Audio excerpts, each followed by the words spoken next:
Já vos ocuparam a casa ilegalmente no dia de hoje? Em resposta ao Dr. Pedro Proença, defende a ocupação de casas? Em caso de ter uma necessidade, defendo. Em caso de ter uma necessidade... Mas o que é para si extrema necessidade? Repare, nós temos o 25 de Abril, certo? Houve um novo movimento de ocupação porque havia uma série de pessoas que não tinham necessidade de ocupar e não tinham onde ocupar. O contexto social era muito diferente. Era, mas nós estamos a chegar a uma emergência. O contexto político era completamente diferente. Desculpa lá, agora deixa-me Eu falar. agradeço a sua frontalidade. Deixa-me lá falar, Sr. Ferreira. Estamos a chegar a um grau de emergência inacreditável a nível da habitação. Inacreditável. António, Portanto, essas suas palavras não as considera perigosas? Não, repare, Sendo que faz parte do movimento social. Dar a minha opinião política. Calorosas saudações, e antes que me ocupem a casa e eu não consiga pedir likes nos vídeos, metam like neste vídeo e subscrevam o canal para chegarmos aos 300 mil subscritores e partilhem também nas vossas redes sociais. Relembro que têm o código SOUSA10 na Prozis, não para 10% de desconto em ocupações ilegais, mas para produtos no site. Quando fizerem compras podem ir lá ter diretamente através do segundo link da descrição. Ora, o que é que se passa? António Brito Guterres esteve em debate, este senhor que está na imagem, com o Pedro Proença, sobre uma reportagem que foi feita relativamente às ocupações ilegais de casa que andam a acontecer de forma muito significativa na zona de Lisboa. Portanto, sem mais demoras, vamos ver aqui o parecer de um lado e o parecer do outro em termos resumidos. A deliberação também diz uma coisa importante, que não estamos aqui a excluir. Diz que não pode ser descurada a necessidade extrema de habitação, foi o que levou estas pessoas a ocupar. Portanto, a Câmara também diz isto, portanto, tem noção que há grande fragilidade, não é? Mas que é qualquer coisa como se o Estado a fazer isto não está a dar ao respeito. Mas eu também acho que o Estado não se dá ao respeito ao deixar tanta gente desamparada. E quem nos está aqui a ouvir, ou nós estamos aqui, o que é que nos acontece se eu não tiver dinheiro, se eu não souber itinerários burocráticos e vir uma situação que estou com crianças e não tenho que pagar uma casa? Acho que é bom que as pessoas pensem um bocado sobre isso. Antes de mais, devo dizer o seguinte, e espero que o António não leve isto como uma provocação, mas eu devo dizer que esperava um bocadinho mais de si. O António faz parte do movimento, é um movimento que tem alguma inspiração anarquista, que eu sei, estudei o movimento há algum tempo, e é um movimento que abertamente defende a ocupação das casas. Não vamos escamotear aqui. O António foi muito moderado aqui na sua intervenção. É capaz de ter desiludido muitos dos elementos do seu movimento. Eu esperava aqui ouvi-lo dizer abertamente que defende as ocupações. Aquilo que o António fez aqui basicamente foi tentar dourar um bocadinho a pílula, foi dizer, bem, há contextos que em função da necessidade até justificam e fazem tornar compreensível a ocupação. Eu percebo, teve aqui algum cuidado, eu estou de acordo com o Presidente das Jabalas quando diz que não há aqui ocupações lícitas ou menos lícitas, mas aquilo que eu quero dizer é que aquilo que o António disse aqui, independentemente de não ter afirmado claramente que existe um direito à ocupação, eu interpretei como tal. Só antes de continuarmos, o António Brito Guterres não disse diretamente, pelo menos no certo que a gente viu, mas ainda o vai mencionar perentoriamente, assumir que é a favor dessa questão do direito à ocupação. Portanto, mais à frente ele vai mencionar isso. Eu quero só dar aqui um ou dois toques relativamente a esta questão das ocupações de casas. Obviamente que há circunstâncias onde as pessoas, por uma razão ou por outra, ou falta de meios financeiros, ou por estarem a fugir de algo ou de alguém, seja o que for, fazem isso numa tentativa de desespero. Há casos em que não. Há casos que é literalmente questões criminais, há casos que é simplesmente só porque, enfim, não têm cabeça e consciência absolutamente nenhuma e, portanto, levaram a sua vida para um ramo que, enfim, mas há casos, efetivamente, assim dentro do âmbito que o António Brito Guterres menciona. E a questão é, deve-se ter compaixão por essas pessoas? Sim, porque em muita instância não tiveram responsabilidade nenhuma por estarem ali. Há casos assim, é verdade, isso não se pode negar, é a realidade, é factual. Contudo, alguém acha justificável colocar o direito à ocupação ilegal de uma casa como algo a nível constitucional ou como algo legal sequer? É obviamente que não. Ou seja, parece-me que a identificação parcial do problema está lá, certo? Ninguém gosta de ver ninguém ou alguém a passar por uma circunstância onde não tem casa, seja por falta de meios financeiros, seja por X ou por Y, mas a realidade é que ocupar ilegalmente a casa dos outros não é solução que seja efetivamente viável para resolver um problema em si, porque colocar em cima da mesa como solução o direito à ocupação ilegal de habitação significa que estamos a colocar um problema acima de outro. E não vamos resolver nada, simplesmente vamos intensificar não só o primeiro problema, como vamos aumentar também outros e vamos criar outros, nomeadamente tensões sociais. Porque a questão é, imaginem que há uma família que tem uma determinada quantia de renda mensal para pagar e por uma razão ou por outra, ou a mulher ou o homem fica sem emprego, ou uma coisa assim do género, ou um dos filhos fica doente, ou parte uma perna e precisa ir para a fisioterapia e gasta-se mais dinheiro, seja o que for, por uma razão ou por outra, e fica com muita dificuldade para pagar a renda. Depois, como é que se legitima que uma família, em detrimento de outra, pode ocupar ilegalmente uma casa consoante esse mesmo direito à ocupação que se quer colocar na lei? Não é? Como é que se vai fazer isto?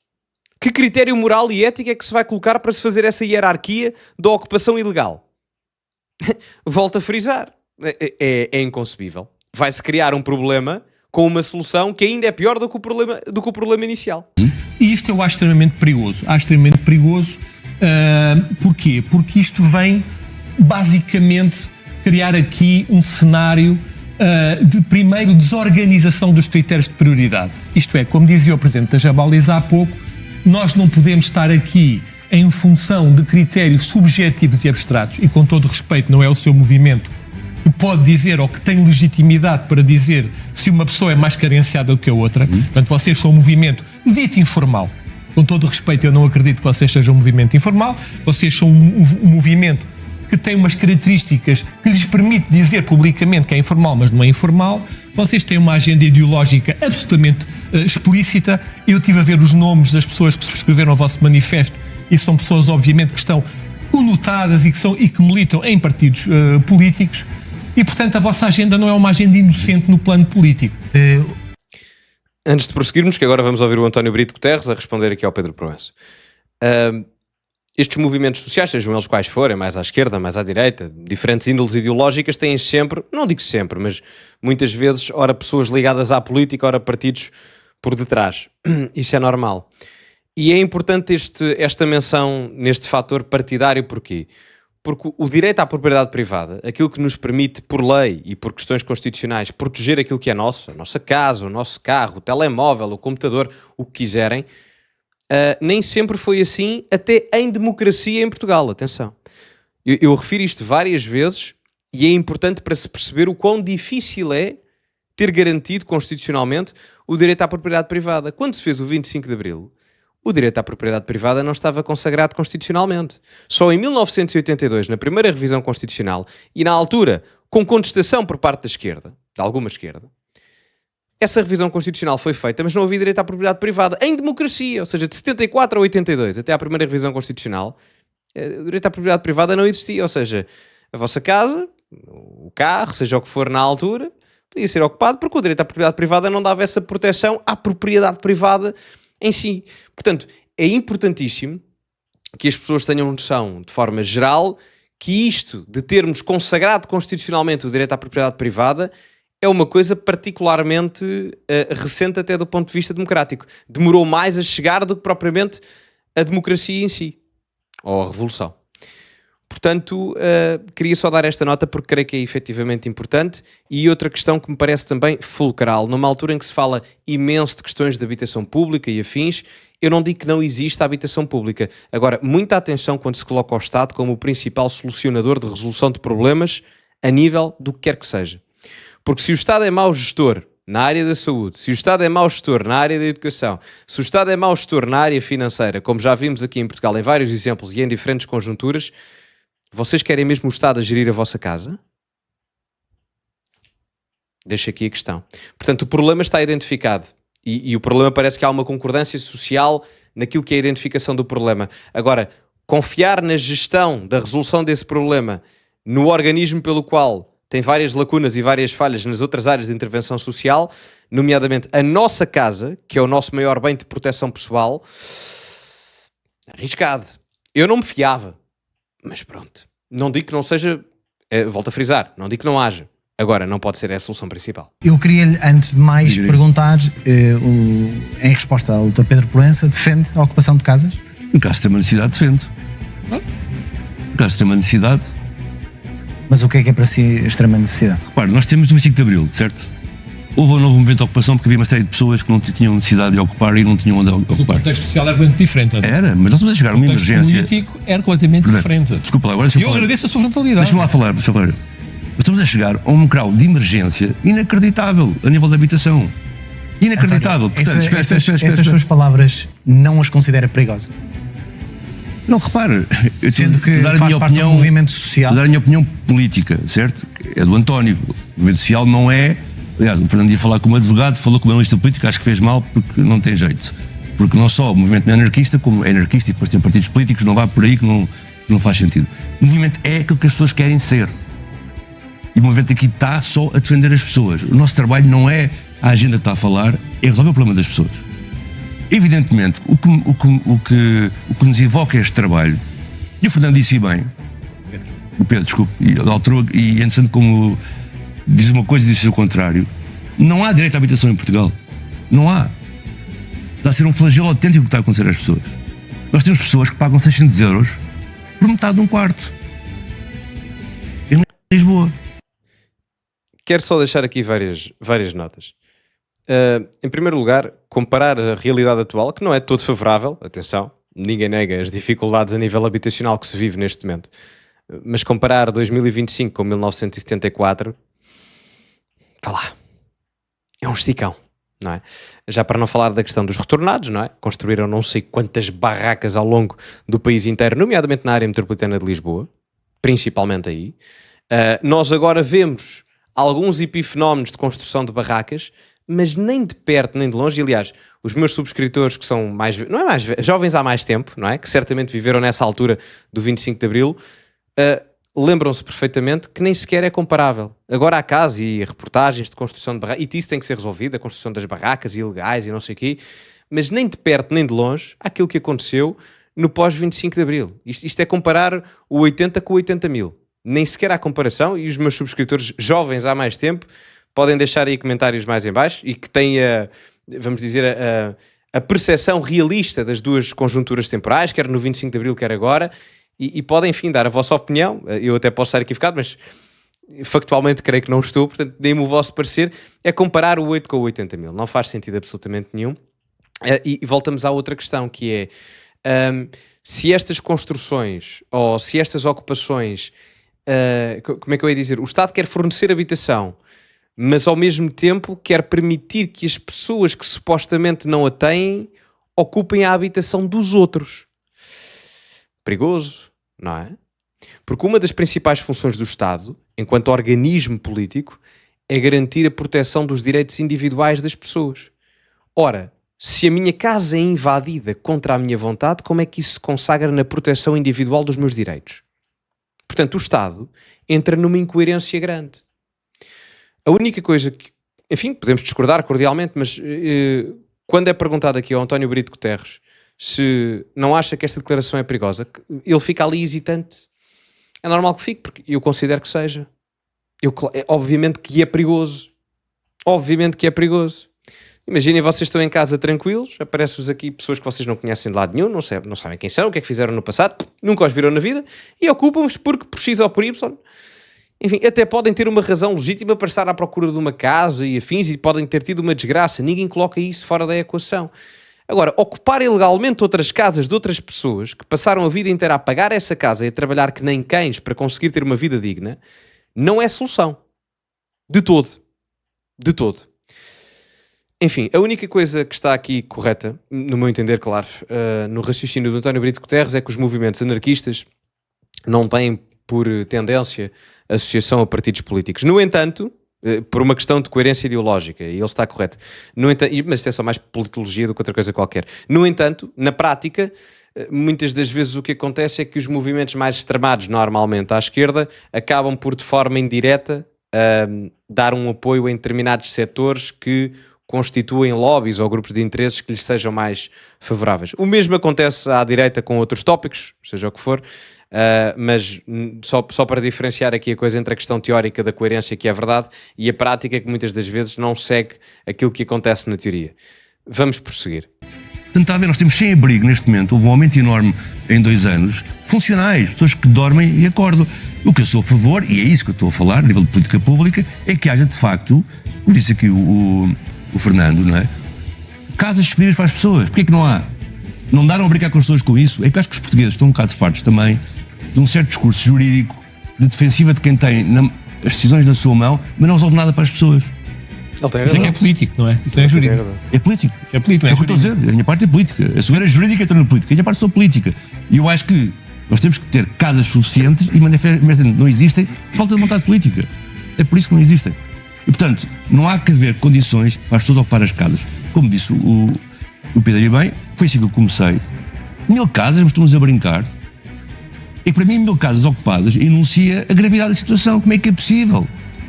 Porque, ao contrário do que foi dito em alguns trechos da reportagem e da entrevista ao Sr. Presidente, na parte das pessoas que o fazem, estão a fazê-lo mesmo por necessidade. Eu posso discutir se a necessidade é legal ou não, a maneira como elas resolvem a necessidade. Não está a pôr em causa.